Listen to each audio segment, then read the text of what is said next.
I am actually very excited about today's program. This is all about coast. And I'm going to let those guys explain what that's all about. But those of you who know this program or know me, I actually grew up in Pacific Grove, born and raised in Pacific Grove. Kind of a fourth generation native, that whole area there.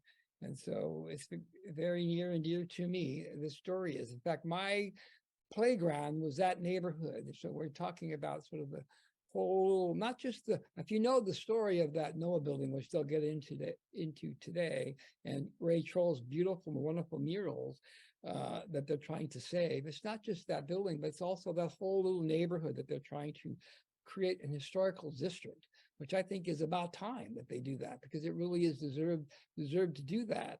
And I, over the years, through my research of Monterey history, I've read many descriptions of the Monterey Peninsula. Some go back 200 years.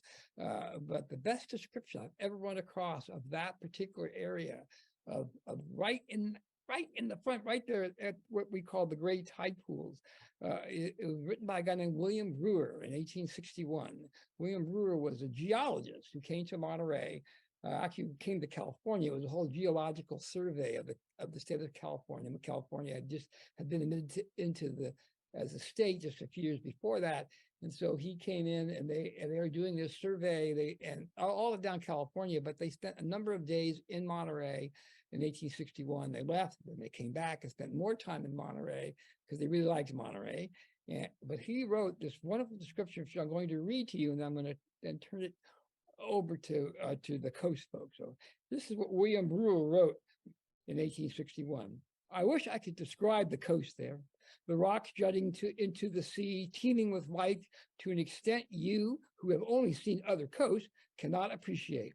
Shellfish of innumerable forms, from the great and brilliant abalone to the smallest limpet, every rock matted with them, stuck into crevices, cling to the stones, and millions of them, crustaceans, crabs, etc., of strange forms and brilliant colors scampered into every nook at our approach. Zoophytes of brilliant hue, whole rocks covered closely with sea anemones, so closely that the rock could not be seen, each with its 100 arms extended to catch the passing prey. Some forms of these sea flowers, as they are called because of their shape, were as large as a dinner plate, or from 6 to 12 inches in diameter. Every pool of water left in the rugged rocks by the receding tide was the most populous aquarium to be imagined.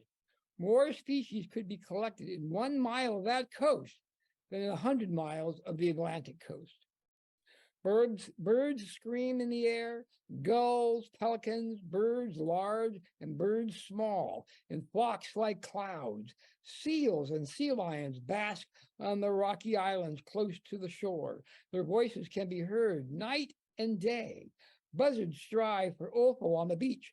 Crows and ravens caw from the trees, while hawks, eagles, owls, vultures, etc. abound.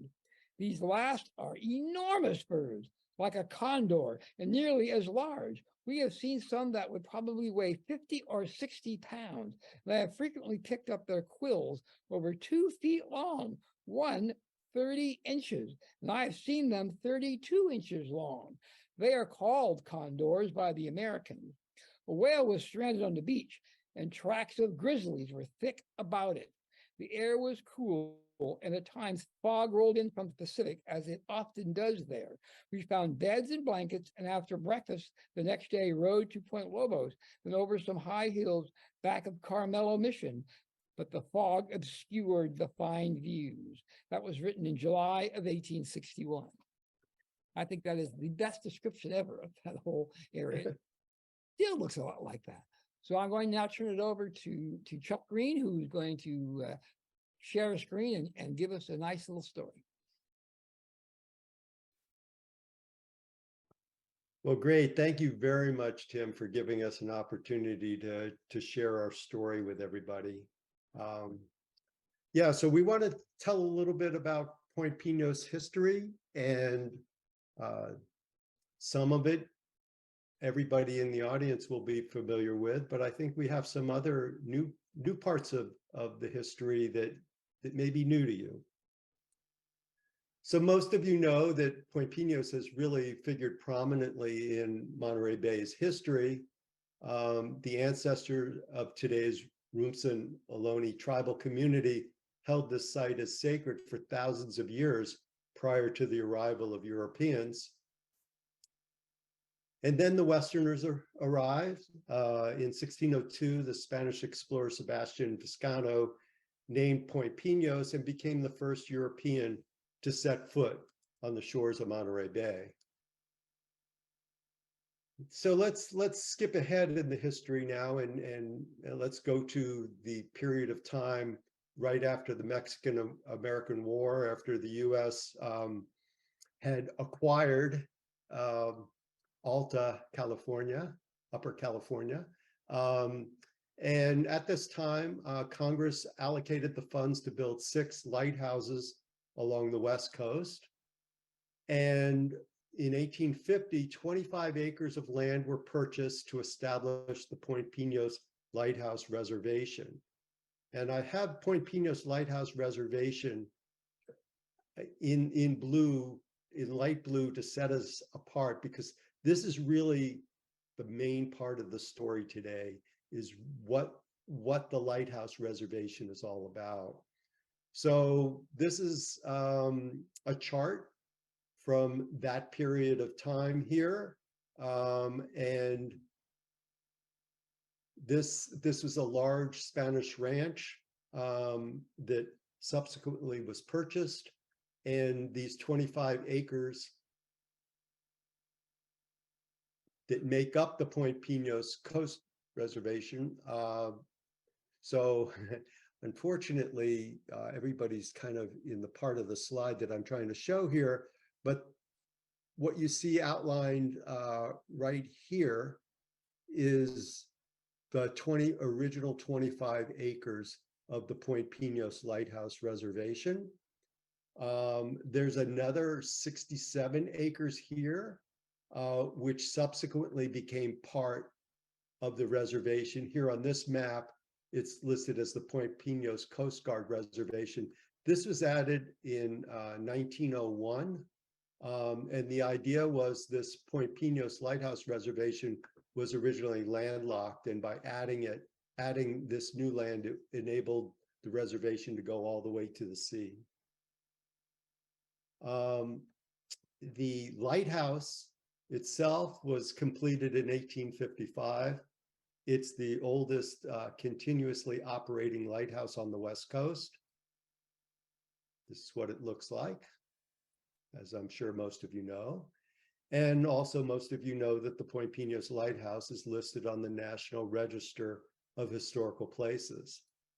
But remember, the Point Pinos Lighthouse Reservation was there before the lighthouse. And this is a map from 1880. And the reason why I want to show you this map is the Point Pinos Lighthouse Reservation really provided the foundation upon which Pacific Grove was built. So obviously lots of people were living in Monterey at the time. And then when the lighthouse was put in, they had to travel to Monterey through what would later be Pacific Grove. Now, Pacific Grove appears on this map because it's 1880, but back in the 1850s, you know, there was no road. Lighthouse Avenue didn't exist, and none of Pacific Grove existed. Lighthouse Avenue itself was constructed in 1874, and that's the year before the town of Pacific Grove was actually established. And then in 1889, Pacific Grove became incorporated as a city. Now, the Point Pinos Lighthouse served not only as a navigational aid, but it also became the social center of Pacific Grove. And many of you know the story of Emily Fish, the so-called socialite innkeeper or lighthouse keeper. Now, while Pacific grew during the late 19th and early 20th centuries, things remained relatively quiet on the Point Pinos Lighthouse Reservation. However, with the outbreak of World War II, a number of rapid changes occurred. So this is a current overhead view of the reservation. As you can see, basically you have Lighthouse Avenue on one side, you have Silomar Avenue on the other side, and basically the reservation goes down to the shoreline. With the outbreak of World War II, a watchtower was installed. This is what the watchtower looked like, and this is where it was located. There were also Coast Guard barracks installed here, and these housed, again, it may be covered on, your pictures may be covering it, but there were a number of Coast Guardsmen who ran these shore patrols. Many of them had dogs with them. Many of them were mounted on horseback as well. And then there was the 54th Coastal Artillery Regiment, Battery E, 3rd Battalion, which was encamped on this southeast corner of the reservation. Here's where the artillery was located. And this was an all-black regiment. And they were encamped in these tents, really in the area behind the NOAA building, today's NOAA building. After World War II, Point Pinos Lighthouse Reservation returned pretty much to its pre-war condition. There were no permanent major buildings other than the lighthouse on the site. In 1952, the Lighthouse Reservation, in 52, the federal government partitioned the reservation and they assigned a 4.2 acre parcel of land, which is now 1352 Lighthouse Avenue, to host a naval research and training facility. And I will soon turn this discussion over to Jiva, who will go into the details about that. But during the subsequent 70 years of federal ownership, 1352 Lighthouse Avenue hosted several different and historically significant functions. In 1952, the Navy constructed an air interceptor research and training facility for naval aviators and ground personnel. This is what the building looked like back in those days. In 1963, it was repurposed to become part of the Naval Postgraduate School's Fleet Numerical Weather Facility. In 1974, the Fleet Numerical Weather Facility was consolidated at the Monterey Airport, and the building transitioned into a Naval Reserve training facility. In 1995, the building was transferred to NOAA's National Marine Fisheries Service and occupied by the Pacific Fisheries Environmental Group. And Ray Troll will give us a discussion about that period of time. This is what the building looked like after the murals were added to the top. But of course, those murals were put in about 2008, but congressional budget cuts forced NOAA to abandon the building only about 4 years later in 2012. And as I'm sure many of you know, it was auctioned and sold to out-of-state developers in 2022.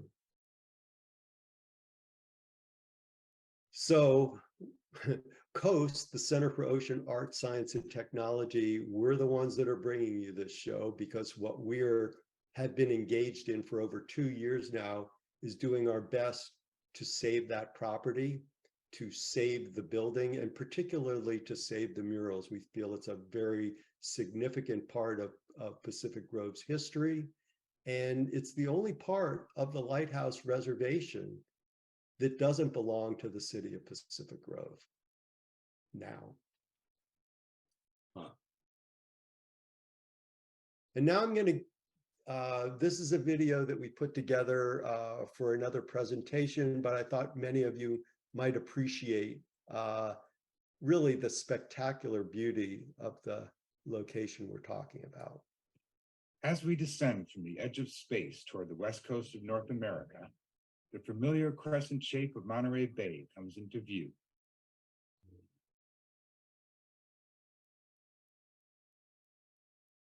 Approaching Point Pinos from the west, the southern gate of Monterey Bay, we begin to see the blue NOAA building nestled within the surrounding sand dunes, coastal shrubs, and Monterey cypress and pine forest.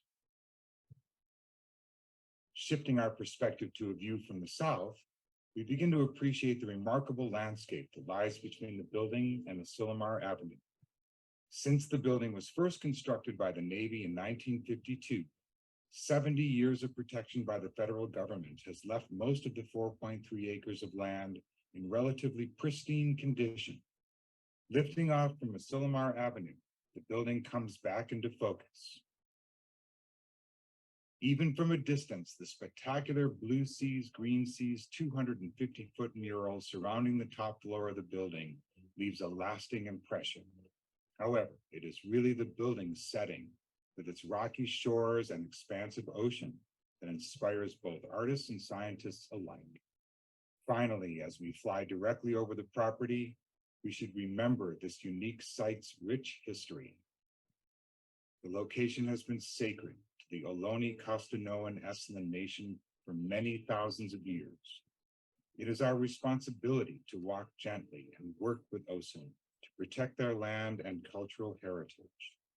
This highly sensitive area requires careful stewardship to preserve its integrity.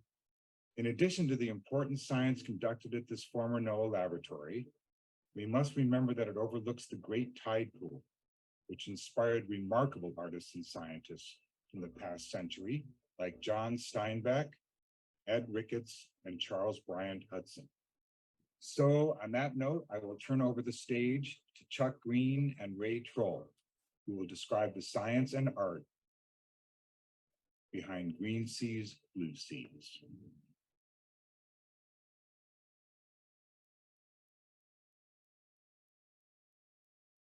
Well, that was great. Yeah, now if I can just get out of it.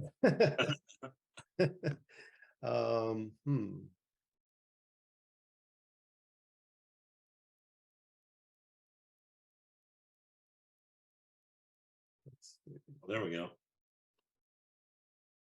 I'm back. Now we're back. All right. Well, thank you. That was Ken Parker who narrated it. Thanks a lot, Ken. And now we're going to take you to the art behind Blue Seas, Green Seas, and I'll let Ray Troll take it forward from here. Well, thanks, Chuck. It's really great to be here. And yeah, there's a younger Ray Troll back in about 2008, actually, when we dedicated the mural, but it was a long project. I'm really honored to have been asked to do this one of the biggest piece of art I've produced in my life. And me as an Alaskan artist, but I'm a coastal citizen, but just to see what this great effort to try to save the building and the whole area. But here's a little bit of the background. This is like I said, just as we dedicated the mural about 2008. It took about a year of my life. Next slide. There we go. But this is what this is the blank slate of a building that I was asked to address, and it was Sarah Messick, who worked at NOAA, and then Frank Schwing, who was one of the head scientists there at this building in Pacific Grove. And this building had been there, as Chuck was saying, this Tim Thomas, who ran you through some of the history of the area. This is on such a beautiful site right by the ocean. But this big concrete slab of a building was just there in this beautiful neighborhood, this beautiful spot. And I had a reputation for making art and science engaging, with my art. So I was tasked with interpreting the science that was taking place in this building, and basically, challenged to make this. It was an eyesore, in such a beautiful spot, and to link the science that was going on in the building to the beautiful ocean behind it. So next slide. But you can see these big grids that were on it. And there were several meetings that took place. I flew down on a number of occasions and I met with the scientists there. This is actually inside the building. And I was just overwhelmed with all the science that was there. But my buddy, a muralist by the name of Roberto Salas, was with me. We attended these meetings, and it was all about the ocean and the changing regimes in the ocean. And I was tasked with interpreting all this science and making it, like I said, engaging. Next slide. So you can see all these lists of creatures that were up there. And also I took a lot of pains to make sure that knowing that Pacific Grove is such a beautiful place, I just wanted to reflect kind of the colors of the neighborhood, the colors of the landscape. So I actually did like these Photoshop samples. Next slide. And then also of the changing colors of the water out in front. And so this is actually right down by the tide pool area. Did several photographs and did kind of color analysis of them. And I gave a palette, came up with a palette. And then I began to produce art. Next slide. And not only was it all about the science, but Sarah Mesnick and Frank Schwing and the other scientists at the lab thought that I really, needed to reflect the history of the area and the deep heritage and all of the fisheries that had gone on there for thousands of years and hundreds of years. But we turned to Tim Thomas and several other historians, and I was loaded up in all my Monterey area histories, fisheries.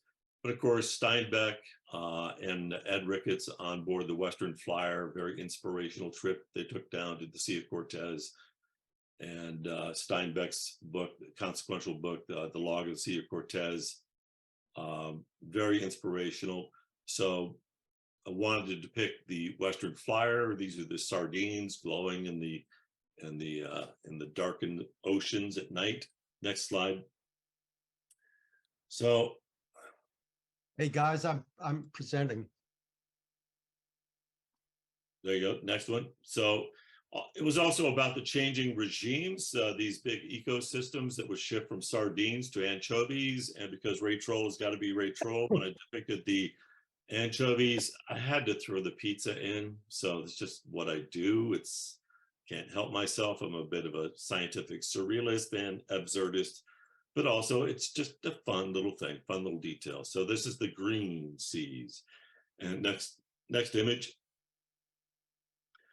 And of course, I was overwhelmed with all the science, but also I just said, listen, I want to be an artist and give me these things, give me a menu of these different regime changes and all the animals that live within them. And as the whole ecosystem, as the whole network of creatures out there in the ocean shifts, give me a menu of the creatures that are in it and let me see what speaks to me visually and subject wise. So this was the ocean sunfish. So there's the sunfish. Next slide. Mola mola.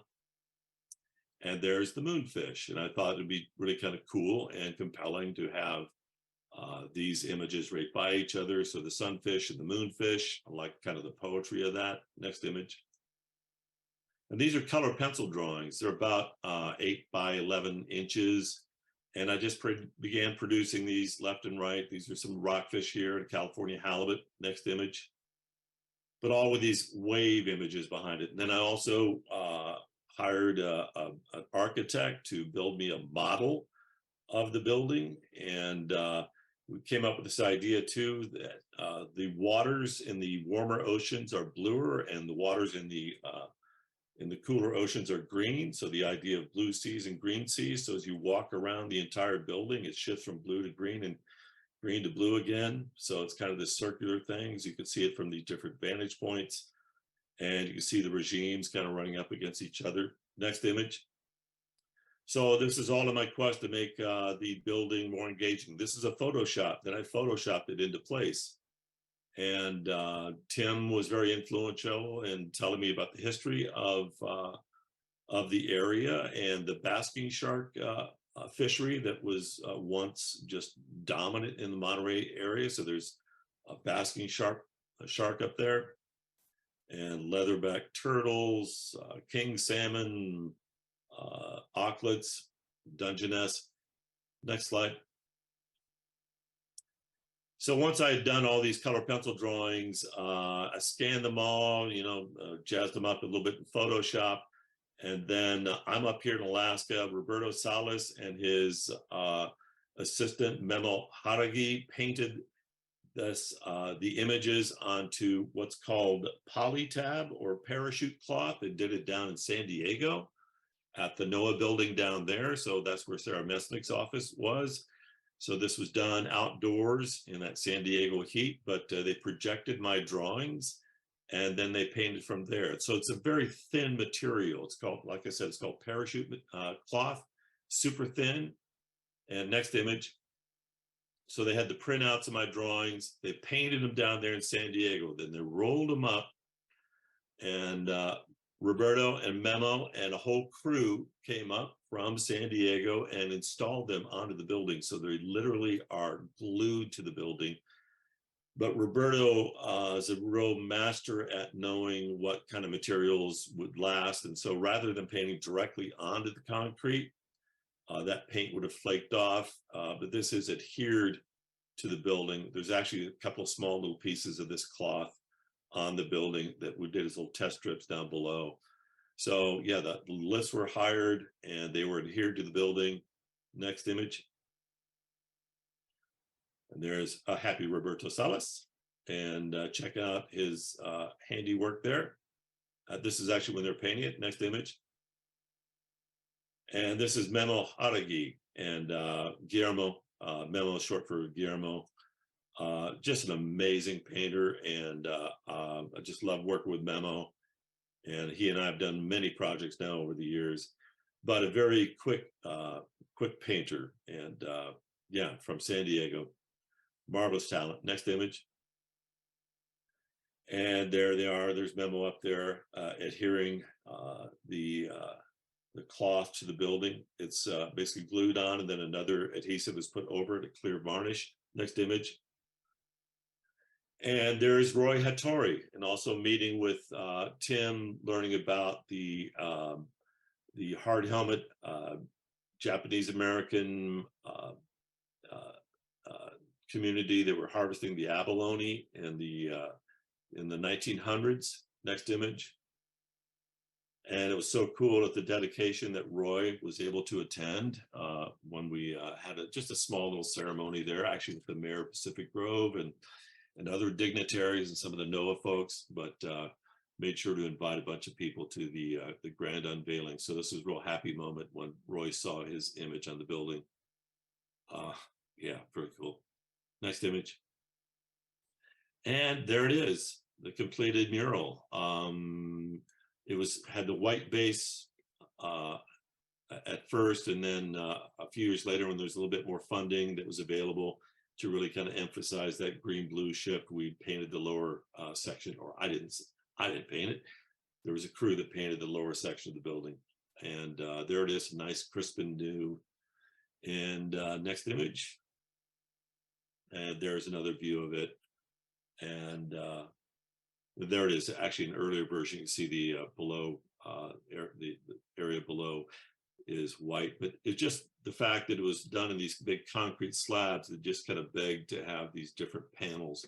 So it's history, it's science, it's art, all those things. And like I said, just a real honor to have been part of this whole project and to be able to paint and have this piece of art in such a beautiful community in such an important area. So I think that's my last image. Perhaps. Yeah, that's it. So thank you. Okay, well, thank you, Ray. And now we're going to move on to Jiva Arkanen, who's going to give us a brief rundown of some of the more historical things that went on during the naval period at 1352 Lighthouse Avenue. Many of these things have sort of been forgotten about the history of this area. And Jiva's going to remind us of them. Thank you, Ray. It's wonderful to have that beauty remaining. And I'll start by saying, you know, I used to look at the building before it had the mural when I first moved to Pacific Grove, and I used to think, what the heck is that? And of course, I found out now that it was a U.S. naval base in Pacific Grove. But first, I want to say that Point Pinos has a very long Navy history and a long history of guarding the coast and the bay, going back 230 years to the Spanish Fort Point of the Pines that was built at Point Pinos in 1793. But in 1850, California became a part of the U.S., and the U.S. Navy was involved in the coastal surveys, in the placement of the lighthouse. The U.S. Lighthouse Board had a Navy commander as its chair, and the lighthouses were divided into 12 naval districts, each headed by a naval lieutenant. And this Point Pinos was the 12th Naval District. And the lieutenant commander of that district let his mother-in-law, Emily Fish, know that there was an opening for a lighthouse keeper. And that's how Emily Fish ended up at Pacific Grove. In addition, the Navy, a Navy admiral and a secretary of the Navy proclaimed a policy of lighthouse visitation that applied to all lighthouses, including Pacific Grove in 1899. So the Navy was always involved. And then in 1939, the Coast Guard took over the lighthouses, except during time of war. So World War II, the lighthouse was under the Naval Command, but also there was the Coast Guard and the Army protecting the heavy local military influence and presence in our area. Fort Ord, the Naval Air Auxiliary Field in Monterey, where hundreds of pilots and planes were trained before they were sent out, and the Army Presidio, as well as the lighthouse.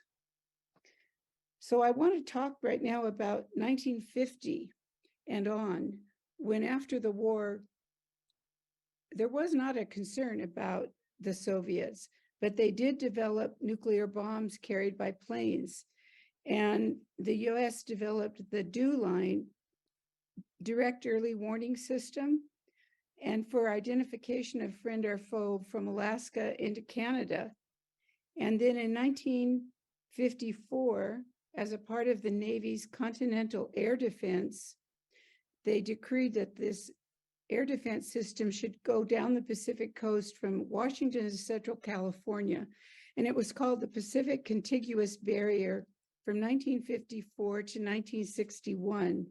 These are the exact years of the Point Pinos Navy Air Intercept Training Facility that was built on that acreage you see outlined in red there, the 4.23 acres on Point Pinos on the original Lighthouse Reservation for pilot training, and they also used it for air surveillance and radar patrols.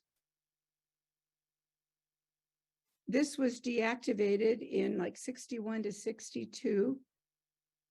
And yet in 61, the Fleet Numerical Weather Facility was moved to the Navy Postgraduate School from Maryland to California. And Point Pinos was the early home for Fleet Numerical Weather Facility for the administration, research, and laboratories. Point Pinos was responsible for the development and fabrication of communications and interface devices. After 1964, a second large CDC 1604 microprocessing computer was moved to Point Pinos. And by 1965, the Herald reported that the principal weather forecast center in the world was here. The forecast provided to the fleet through a computer network for the first time, and Point Pinos had a very big part in that.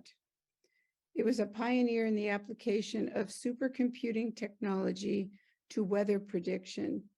In 1968, the Bulletin of the Meteorological Society said that the treatment of the atmosphere and oceans as a single environment or a single compartment for energy transfer was described by Fleet Numerical. And that's so important today. The US Navy at Point Pinos was a part of this. So both Point Pinos Navy facility and the NPS facility of Fleet Numerical was consolidated in 1974 and moved to a site in Monterey. During this time, both the Navy and NOAA worked closely together during this Navy period, which was 1950 to 1954. In 1974, the Point Pinos facility became the Navy Recruit Command Pacific Grove.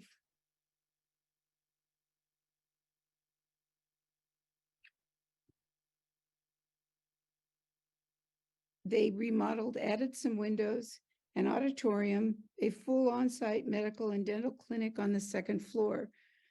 The lower open floor was the drill hall.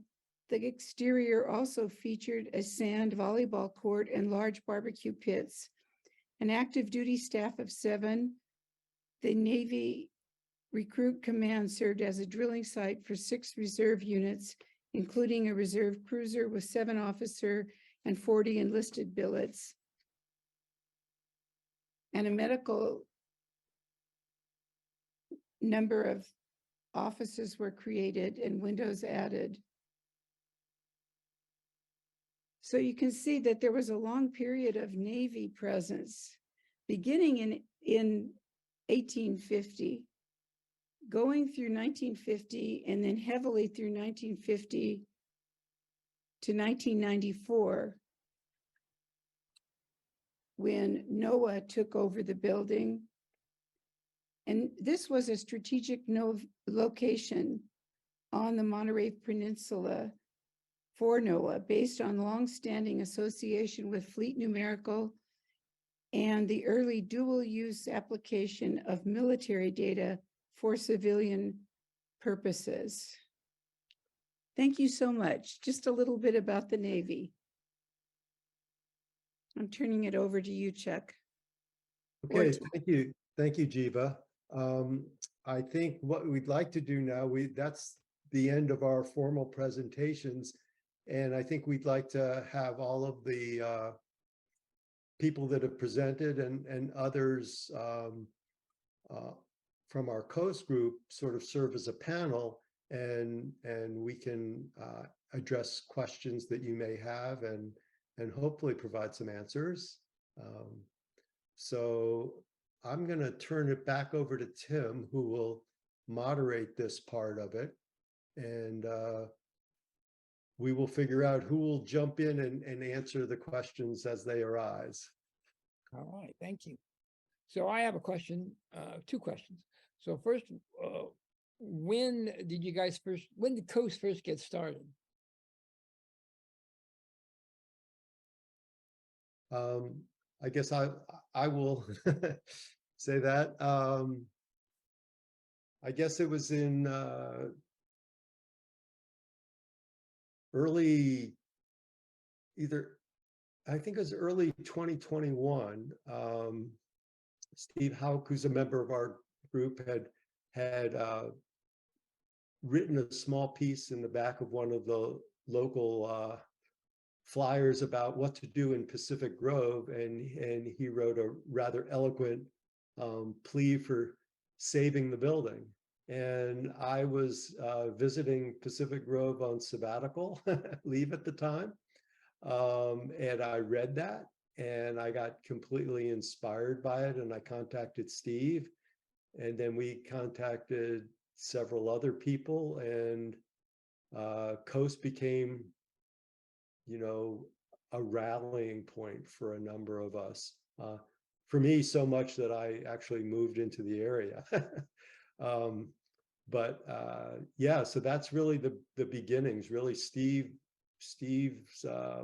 plea for saving the mural in the building really sort of resonated, and we jumped to it, and we we put out a petition for people to step up and try to prevent the sale of the building, when we had nearly 2,000 people sign that petition. So there's a lot of people that are interested in it. The building's been sold now, and we're primarily interested in just trying to do the best we can to protect the building and the property going forward. Just quickly, we had a comment about turning off the screen share so that then the pictures will pop up. Sure. I can't do it from where I am, so. There you go.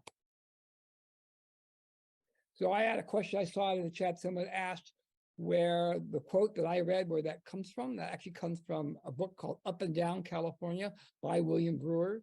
And you can actually go online and find it and download it if you want to. You also can buy a hard copy of the book itself. I think it's University of California Press published it, and it's still in publication, and it's just wonderful, full of wonderful descriptions, not just of Monterey, but actually all of California. They're out like that. So anybody else have any questions out there about this today? So I have just a comment then. So I got involved in this, as Ray pointed out, I guess it was 2008. I think that sounds right, or 2007 when. Yeah, 2007, I believe. Yeah. Sarah contacted me. I was then the historian and curator at the Monterey Maritime Museum to write a letter of support to put that mural in. And I said, sure, why not? And so I was all for it, and I did that. And then they received the grant. And then one day, Ray and Sarah showed up at the Maritime Museum, and I showed them around. And at that time, I had an exhibit, Yeah. abalone, which the last 20 years or so, all my work has pretty much been on the abalone fisheries of California and Monterey in particular. So, and Roy in particular, I first met Roy back in 1993, and he and I go way back. And so I think I showed you a couple of pictures of Roy and talked about Roy a little bit. And Yep. Well, I was really pleased when you chose to use Roy in that. And I know Roy was in particular, I know his family was. And I see that some of his family, his grandson, Tommy, I think I saw his name on the list here today, are part of this. So I'm sure they were also very pleased with all that. We thank you for that. Yeah, I just connected with the story. It just seemed wonderful. Yeah, the deep history of all the different, groups of people that have lived off the ocean along that way, and really felt it. And I just love the idea of hard helmets, and then I just had this idea of hard helmet diver, Roy kind of playing with a fish. So, Well, yeah, that's the one behind you there. So I see a question in the chat. Somebody was asking Jiva, it was fleet in ? What that is, it's the Fleet Numerical Weather Facility. And basically what that is, it's the Navy's computational facilities for tracking weather originally in the atmosphere, but then it's expanded and it tracks not only the atmosphere, but also the ocean. So now it is the Fleet Numerical Meteorology and Oceanographic Center. And the Navy is very proud of it, saying that it basically provides, full information from the stratosphere to the bottom of the ocean, not only to the US Navy around the world, but all of our allied navies. So it's a very important facility. It's probably strategically one of the most important facilities on the West Coast. So it's a really important in terms of national and international security. I think, one of the things that we're working on now is we've been working with the city to try to have the property and the building added to the historical resources inventory for Pacific Grove, which will add some additional protections for the building.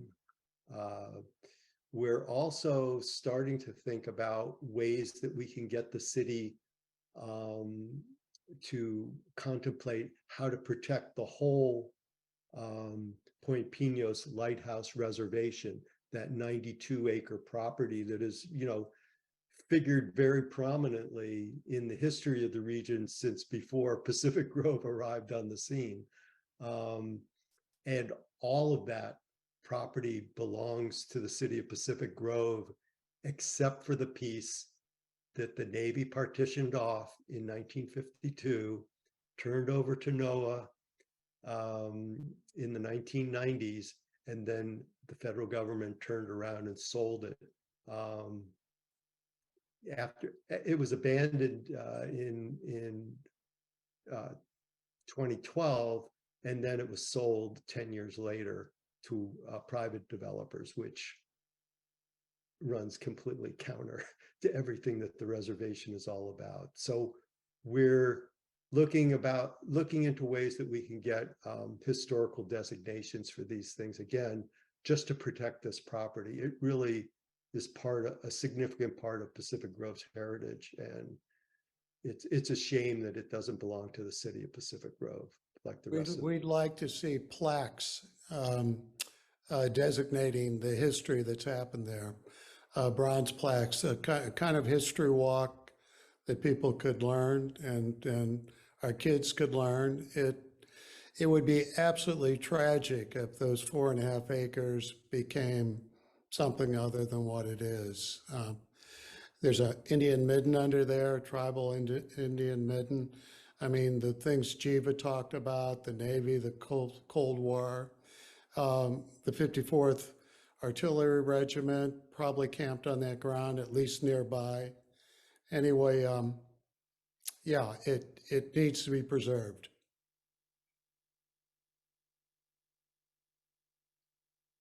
There's another interesting question here.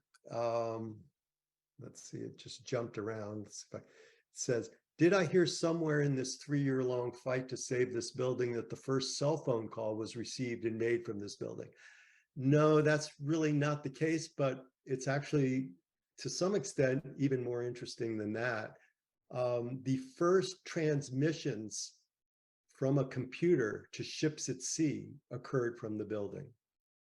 So that technology to actually be able to send information, we're talking about 20 to 30 years before the internet.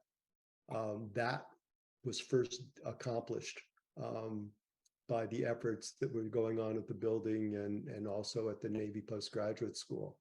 It is also where the first transmissions of meteorological data and images were made via satellite to ships at sea.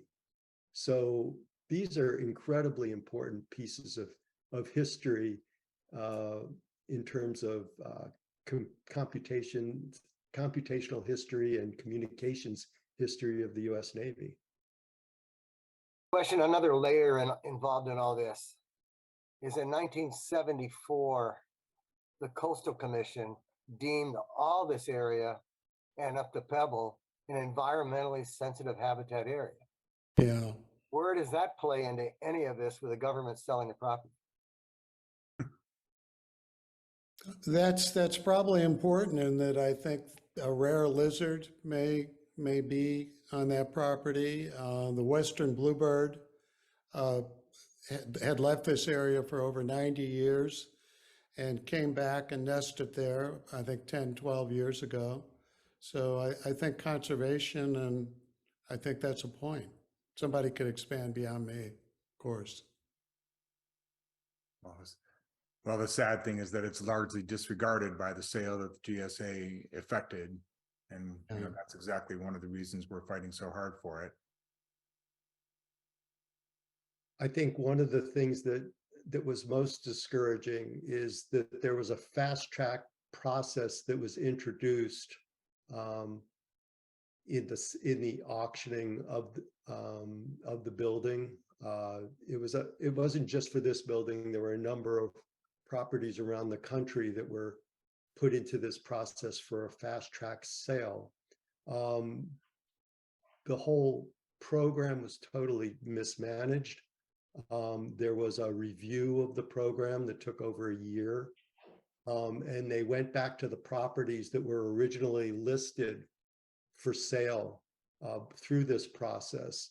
There were 12 properties listed, and they came up with a new set of criteria for determining which buildings would be eligible and which wouldn't be. 9 of the original 12 buildings were determined to still be eligible. 3 of them were determined not to be eligible. And Pacific Grove was one of the 3 that was determined not to be eligible. And yet the General Services Administration went ahead and sold it anyway.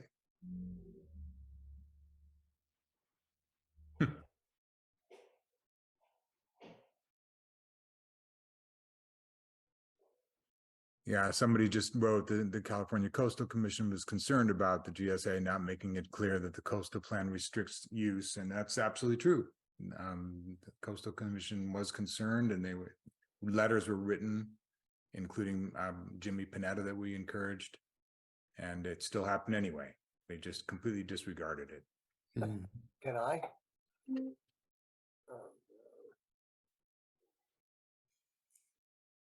Yes, there's a good point. Somebody, Laura Lee Martin, just added to the chat, and that's that this property is covered by the local coastal Pacific Grove's local coastal plan, and this can only be used for marine research and education.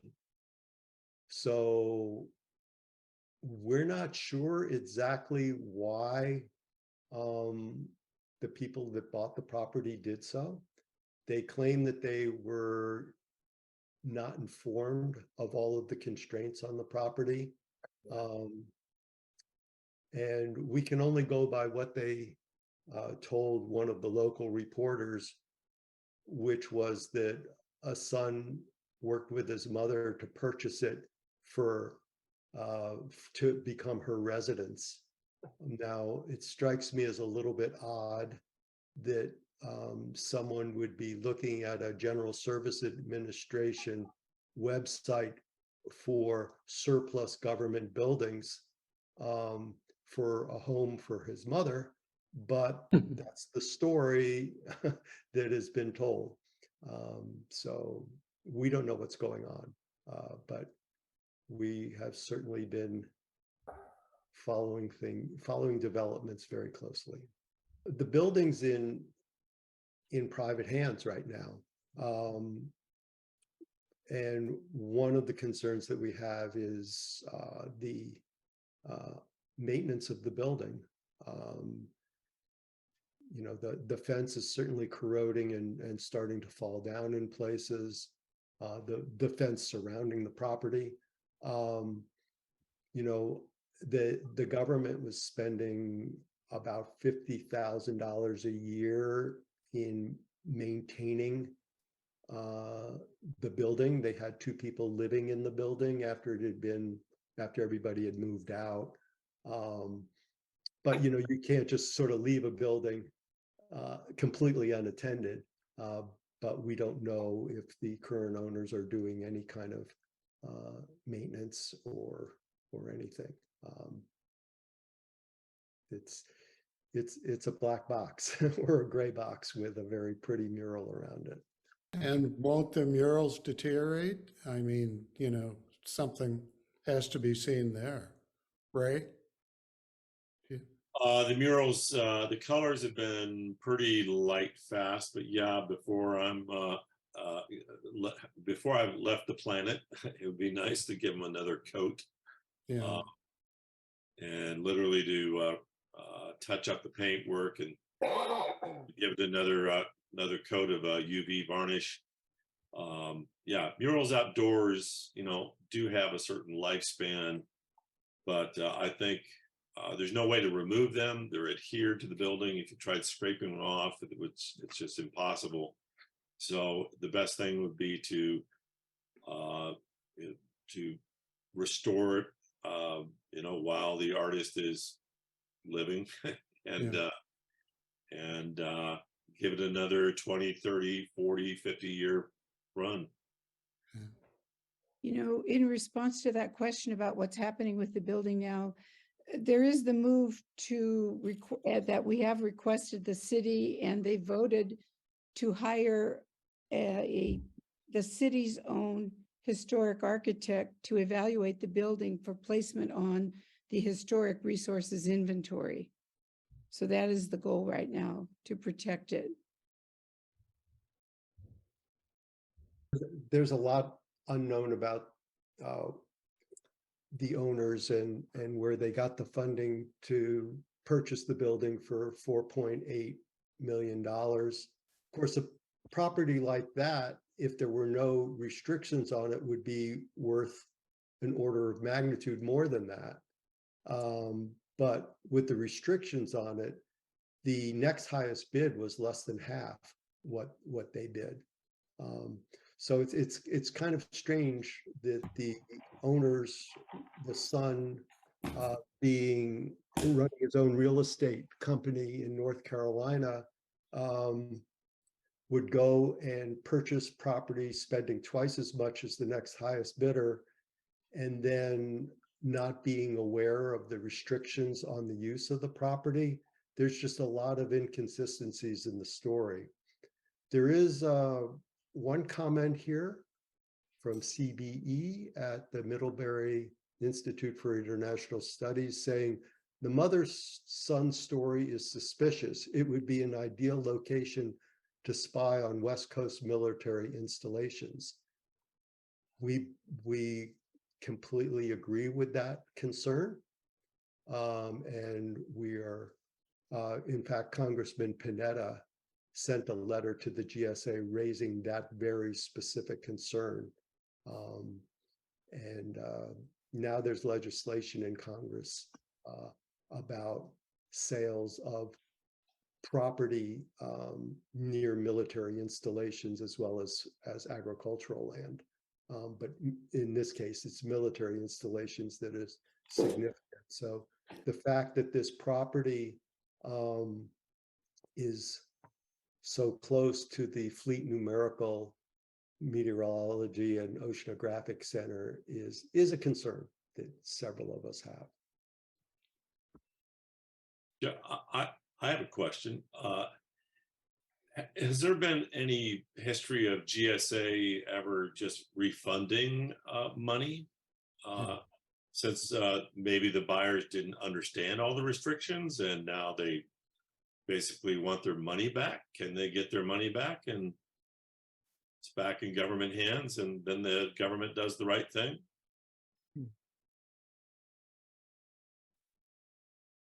Wow. I don't know if that's ever been done, but just like the obvious thing, like, oh, give them their money back and then it's back. It's a good idea. This is Laura Lee. Let me try to jump in on that. I don't think we've found evidence of that. However, they did stop a sale under this process we were in up in Seattle. But that's an interesting question worth looking into. Just seems like that's as simple as giving their money back, go away, and please, thank you very much for, and then Coast can help guide it to successful conclusion. I don't know, but it does seem like.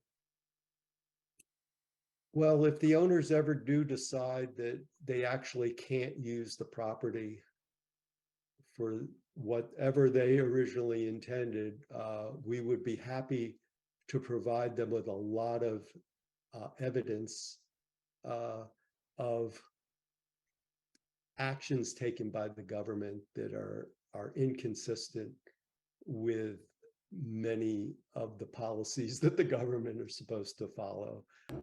So we would, if they chose to sue to get their money back, we would be happy to work with them on that.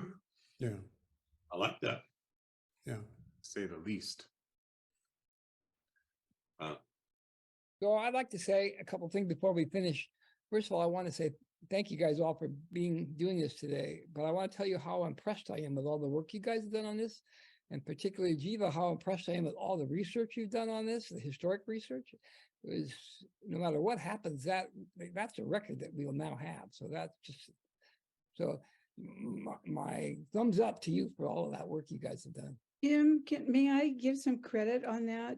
You know, I started wanting to know about what they did there, and Eleanor Uhlinger researched the Navy Air Intercept Training Facility initially, and I did some research, and then David Laws did heavy research into flute numerical, and he has 3 papers and a slideshow that he gave at the Asilomar microcomputer conference this year. They're archived in the Navy School Library. So, and then Frank Schwing, someone referred to him. I took a lot of my notes from him because he was the last director leaving the NOAA building, and he wrote a 4-page narrative about the building, the Navy use and NOAA's use. And so they all kind of coordinated together. That's where we got the information. How it all works. That's so fantastic. Thank you. So I've been motivated by all this now. So I think that the next program I'll do next month, I will continue kind of in this vein, but I've been working along actually with Roy's grandson, Tawny, on the Roy Hattori story and the discovery of the white abalone. And so we'll do that next month. So thank you all. Thank you very, very much. Thank you. Thank you. Thank you Thank you very much. Thank you, everybody. Thank you, Tim. Thank you. very much, Tim and Ray. Appreciate everything. Thank you.